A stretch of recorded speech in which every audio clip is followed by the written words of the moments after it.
Hallo und herzlich willkommen auf dem Permakulturkanal. Heute Morgen aus dem Permakulturgarten und eigentlich geht es heute die ganze Zeit um den kleinen Vertikalgarten und damit machen wir auch schnell weiter. Alles, was im großen Garten angebaut ist, wächst auch komprimiert in dem kleinen Vertikalgarten. Das ist meine experimentelle Fläche und da probiere ich so einiges aus und möchte dich mal mitnehmen.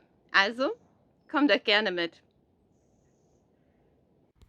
Und anfangen möchte ich ganz gerne mit dem ersten Tipp. Du brauchst stabile Rankhilfen, die mehrere Jahre dann überdauern, wie zum Beispiel links für die Bohnen. Darunter kann man alles Mögliche einpflanzen. Ja, zum Beispiel dieses Jahr ist Paprika drinne und die ist nicht so gut gelungen. Die Schnecken waren schneller, als die Paprika wachsen konnte. Geradeaus, da ist auch eine Rangkonstruktion für die Tomaten zum Beispiel. Und wenn man nach rechts schaut, da ist auch eine Rankhilfe. Und hier räume ich eigentlich letztes Jahr im Winter, so sieht es im Winter aus, die Dauerkonstruktion, also die Rangkonstruktionen, die sind immer dann da und an der Wand. Im Frühjahr brauche ich nur die Sachen auszupflanzen und es wächst eigentlich von alleine und rankt dann die Wand hoch. Dieses System ermöglicht natürlich mehr Ertrag von einem kleineren Stück. Hier sind 6 Quadratmeter ungefähr. Und schau mal da, dieses Jahr ist zum Beispiel ein Kürbis einfach mitten im Stückchen gewachsen. Es gab keine feste Rankhilfe für die Kürbispflanze. So habe ich eine Kordel genommen und der Kürbis rankt bis nach oben, hat genug Licht.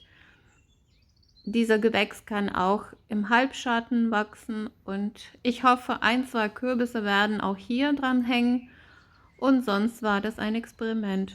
Und zum Vergleich, der Kürbis rankte letztes Jahr mit den Bohnen hier hoch, links, und der Ertrag war auch ziemlich gut. Wir hatten 4 Früchte von einer Pflanze.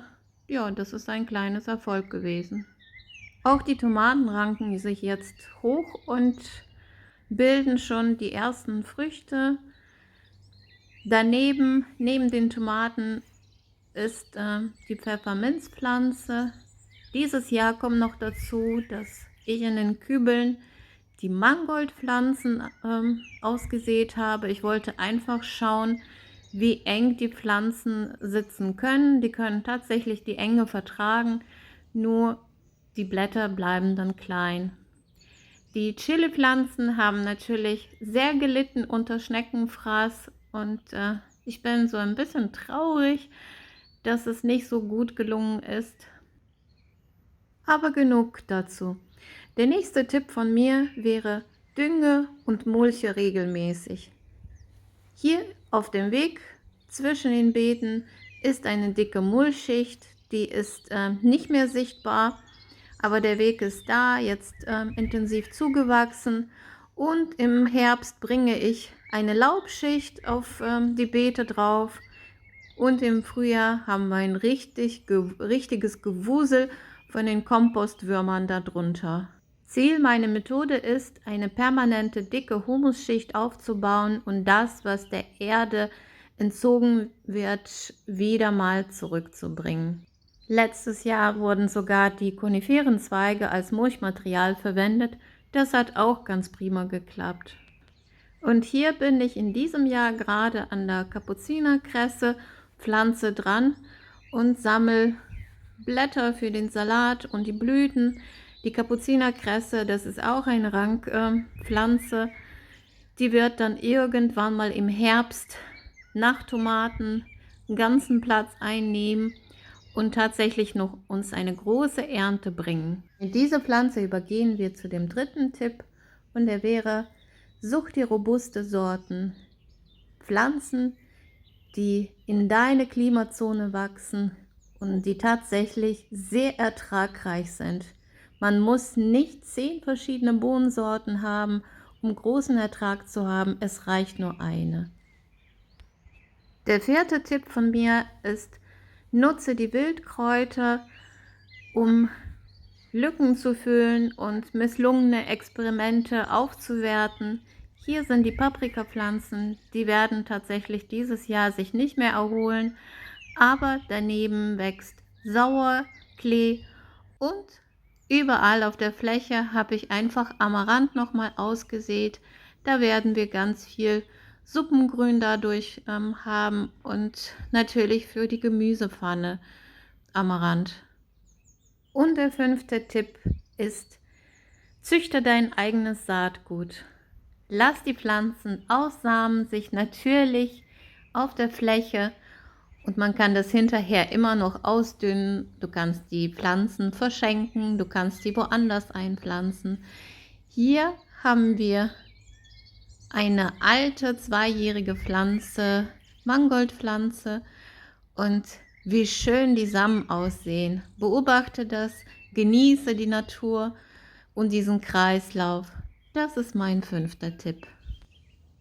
Ein vertikaler Garten zeigt Effizienz und natürlich möchte ich diese Effizienz ausschöpfen und ausprobieren, aber ich möchte auch die Natur nicht vergessen. Die ganzen Insekten und Bienen und Hummeln, die sollen genug haben. Und hier ist eine Zitronenmelisse, die habe ich mittlerweile 3-mal abgeerntet und genug fermentiert und getrocknet für den Tee.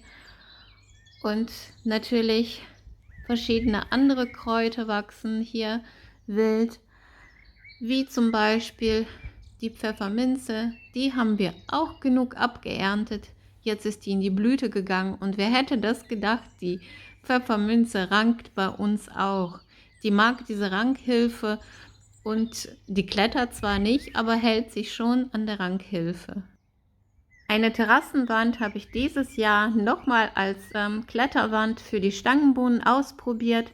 Hier ist eine Besonderheit, hier ist ein Halbschatten und eigentlich dachte ich mal, die Stangenbohnen mögen das nicht so gerne, aber die wachsen sehr gut und die sind bis aufs Dach jetzt nach oben geklettert.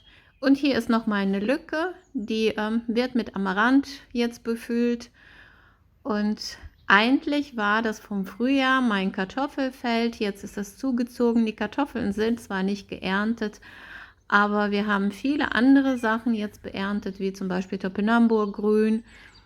Und tatsächlich da, wo die Kartoffeln jetzt raus sind, wächst auch Amaranth. Die kleinen Keimlinge sehen sehr interessant aus und die sind 1-2 Wochen wirklich sehr, sehr zart und winzig.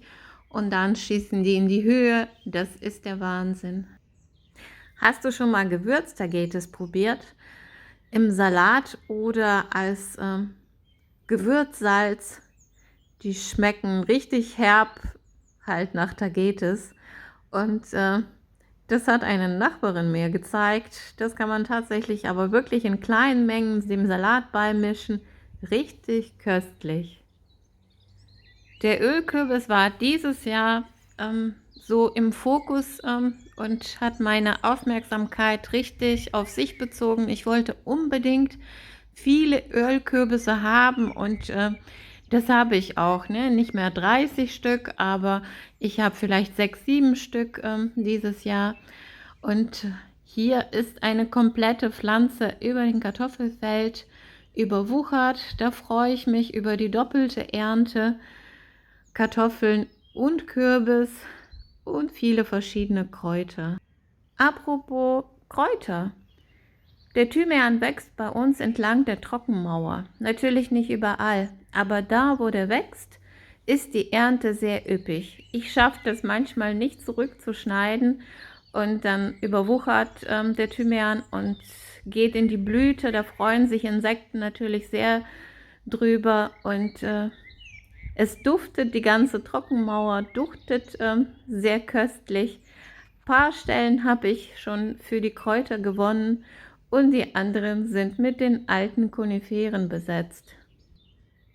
Hier wächst der Thymian erst im 2. Jahr, ist ganz zart und klein und die nächsten Jahre darf er auch hier runter ranken. Das Herrliche ist, Ich habe tatsächlich 2 Schritte aus dem Haus, bis ich meinen Tee gesammelt habe. Das finde ich ein Luxus. Das ist für mich ein Reichtum und ein großer Luxus, mein Essen vor der Tür zu haben und selbst einbauen dürfen. Mein Rundgang in dem kleinen vertikalen Garten neigt sich heute zu Ende und ich wünsche dir alles Gute. Und möchtest du meine Experimente weiter mitverfolgen, dann abonniere gerne den Kanal. Für heute verabschiede ich mich und sage Tschüss und bis zum nächsten Video. Ach übrigens, Daumen nach oben kannst du mir auch geben.